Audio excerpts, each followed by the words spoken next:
Brady versus Jerry's Cowboys. Dak Prescott looking for revenge. Sound good to me? Yes, it does sound good to you. The 2021 NFL schedule gods have released Week 1 matchups. We got you covered. Two bearded guys named James about to make their triumphant returns. Yes, sir. Who will have the bigger impact this postseason? We asked our bearded guy, Big Perk. And Urban Meyer already losing his locker room and credibility. Has the Tebow train brought the trouble? Hear why Urban Meyer is really bringing Tim back. It's First Take. Let's go. If you're not fired up to play in the Super Bowl, then I don't know what else can make you get any more fired up. Super Bowl 55 will be underway. Pass to Gronkowski. He's going to score a touchdown. Rob Gronkowski's got 2 today. Big time pressure on Mahomes. Antonio Brown dives low to make this catch. The Chiefs try to regroup. They are down 21-6 at halftime. To the 20, 15, 10, 5. Touchdown Tampa Bay. There's nothing the Chiefs can do. There will be no repeat. Bucks win the Super Bowl. Tom Brady, you are the man. You are the GOAT, the greatest of all time. Week 1, let's go. How about this for your viewing pleasure? The defending champs and the 22 returning starters on the Bucs facing Jerry Jones' squad as Dak makes his long-awaited return. And here's your first look at the Week 1 slate for the 2021 NFL season. Hot off the presses, y'all.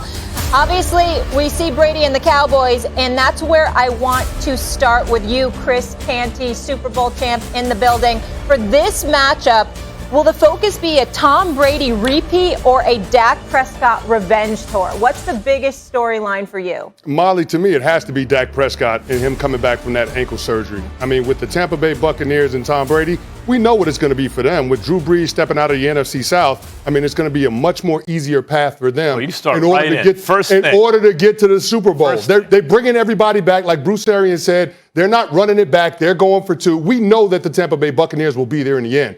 But the questions are surrounding the Dallas Cowboys. How is Dak going to look coming off of that surgery? They put to bed the distraction of him getting that contract. They're paying him $40 million a year. And let me tell you something, Max. Jerry Jones ain't doing that just for the sake of saying he's got one of the highest paid quarterbacks in the National Football League. He's doing that because he believes that this team has the opportunity to contend for a championship. And with the NFC East being in the state that it's in, I could understand that. But the thing that I'm most intrigued by for the Dallas Cowboys is seeing whether or not Dan Quinn can fix that defense, because we're going to find out in a hurry with the Bucs. I mean, the Cowboys were historically bad on that side of the ball. They allowed a franchise worst number of points. So even if that defense isn't one of the top defenses, if they can just be average, I think the Dallas Cowboys have a real opportunity to contend, not just win the division, but to contend for a championship. So I think that's the thing that I'm most interested in seeing Week 1 with this matchup, seeing what Dak Prescott can be, but also seeing whether or not they got that defense fit. Every year, the Cowboys have a pretty good draft to a 500-ish team, and every year, cats who should know better, not only in the media, but played the game for a long time, fall for it. Like, it's a sucker bet, the Cowboys. The Cowboys? I saw when Dak was flying high before he got hurt. And the division was terrible. And before it was the worst defense ever. You know what they did? They went 8-8 and missed the playoffs. Now, those Cowboys. And then last year the division got even worse. So did the Cowboys defense. So let's say the Cowboys defense gets better and here comes Dak. There they are, 8-8 again. Maybe 9-7. Get out of here with that Cowboys stuff. Clearly the most interesting thing here in this game is Tom Brady and the Bucs. The Bucs are like the new Patriots, and Brady's branding is perfect. He played this perfectly because the New England Patriots' weapons were getting less and less, their offense less and less potent. He was like, all right, had him trade the backup quarterback, Garoppolo, okay, see you later, left the cupboard bare, and then said, you know what? I'm out of here too. Where do you want to go?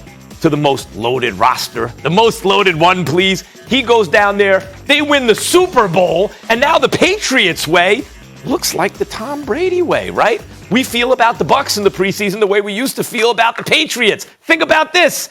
This dude is entering his age 44 season. That's crazy. He's entering his age 44. The reason I made the Cliff prediction is because no one had ever been that at 41. He's the defending Super Bowl champion. Wait a minute. They brought back the whole team, Molly. Yeah, all 22. That's unheard of after a Super Bowl. They're going to be. AB is like in the swing of things now. AB is in the conversation for best receiver ever. Maybe he's still in his prime. Who knows? He looked pretty good in the Super Bowl, didn't he? No, the story here is not Dak Prescott and the typically overrated Cowboys.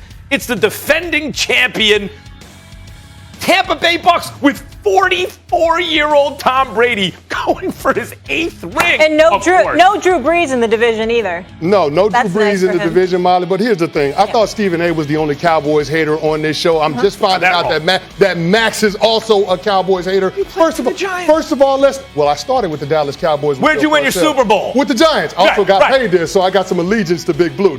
You're not 60 years old, so I know you didn't play for the Cowboys when they won a Super Bowl. Stop it. There you go. But here's the thing, Max. We already know what the Tampa Bay Buccaneers are going to be. How is that interesting? We know the Buccaneers are going to be a championship contender. It's one of the most complete rosters in the NFL. And going back to the point you made about Tom Brady leaving New England, don't get it twisted. Tom Brady didn't make that decision. The Patriots organization made that decision for him, and he just picked the best landing spot. That being said, I mean, they've got 22 starters returning and Antonio Brown. So there's no mystery. No, it's unreal. There's no mystery with what the Bucs are going to be. Go to the Cowboys. What are this Cowboys squad? What are they going to be?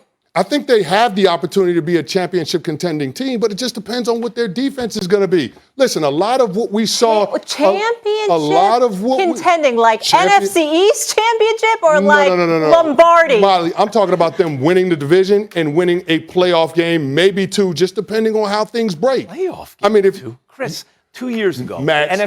Let him wait. I want to hear what the Cowboys. Let him finish on the Cowboys. First of all, we know what the floor for this team is when Dak Prescott is healthy. It's 8-8. That's the reality of it. When he's healthy, and last year, before he got hurt, he was playing at an MVP caliber level. The guy was throwing for 370 yards a game. They were playing from behind a lot. They were playing from behind a lot, but here's the thing. The issues that they had on the offensive line, that's probably not going to be an issue this year because you're expecting Tyron Smith and Lyle Collins to come back healthy. You couple them with Zach Martin, now you have the makings of a really good offensive line, which is exactly what you want for your quarterback coming off of an ankle injury. And let's remember this.